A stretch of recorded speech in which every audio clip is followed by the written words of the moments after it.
Well, he just had his statue unveiled up at the Sixers practice facility in Camden, and he's kind enough to join us for a couple of minutes here. Julius, the Dr. Erving. Dr. J, how are you, pal? Oh, I'm doing great. How are you guys doing over there? We're doing great. We were just talking about how we saw you at the Taj back for one of your birthday parties. We won't tell them which year it was, but that was one of the last times we saw you down here in AC, and now we get a chance to talk to you. You're getting a statue up there for you. It must be a great time for you. Yeah, it is. That sighting was 8 years ago, and time has flown.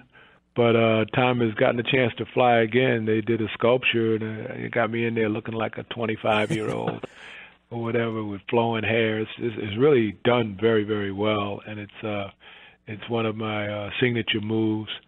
So to be on this walkway and to be included in, this, I guess there's 5 others right now to get that recognition is just very, very special. I feel quite honored, and I feel quite excited about having the opportunity to speak to folks about it. Well, Doc, at the Sixers Legends Walk, that's where they unveiled that today. I'm looking at it. You got the free-flowing fro up there. Yep, dunking one on Bill Walton there, it looks like.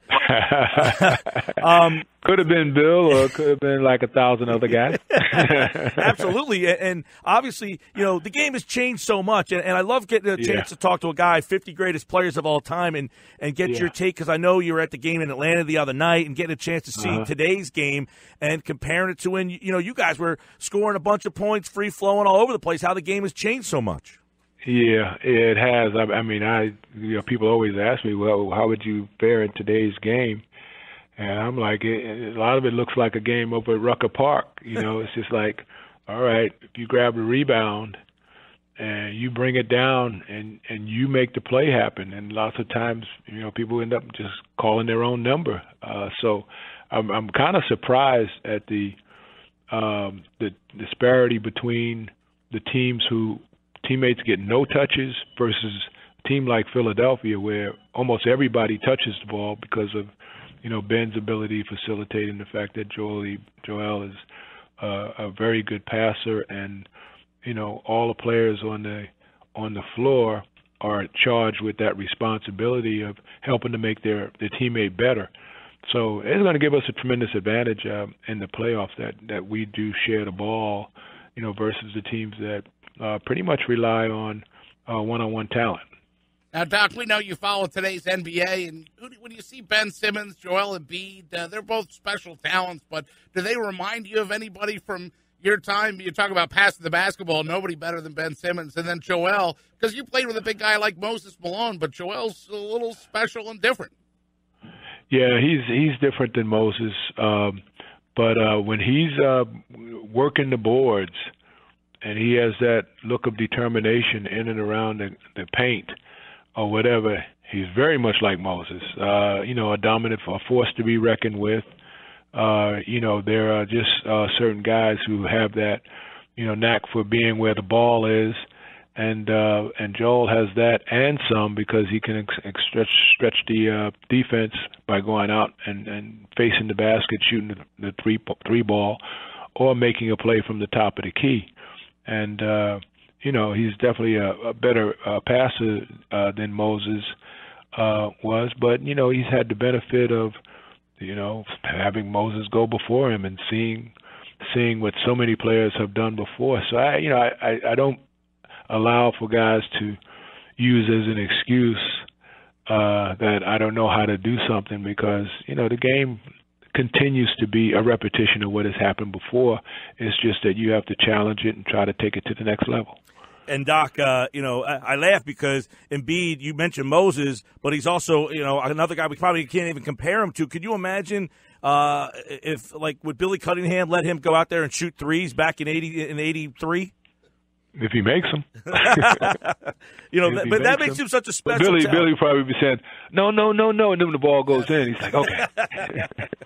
Dr. J with us, having some moments to talk about the statue at the practice facility and his time around the Philadelphia 76ers. And Doc, I'll tell you, with Nova winning, the Eagles winning, does it feel like the 80s heyday in Philly right now? Oh, man, how about the 80s? How about the 80s heyday with all those teams going to the championship round and the Phillies pulling it off. But it is very reminiscent, except we got 2 down and a couple more to go. So we got the Flyers and the Phillies, and we got the Sixers. Now let's see what we're gonna do. Now, all are poised to make runs. I was going to say, I saw a picture not long ago of, it was like that 83 season, and I had to zoom in. Like, I knew immediately, oh, there's Doc. I said, there's Mike Schmidt, was the Phillies representative. I think it was Pete Peters. Have you seen that photo? Do you remember that, taking that on the Art Museum steps, and that it was, and recognizing, like, hey, we're all pretty good here? Yeah, and you had Jaws over there, Wilbert Montgomery, and Harold Carmichael on the football side, and in baseball you had Smitty, and Pete Rose was around during that time too, as well. So Philadelphia just had it was a place for a sports fan from another city to come and take a vacation. And spend a week in Philadelphia and try to get to see it all.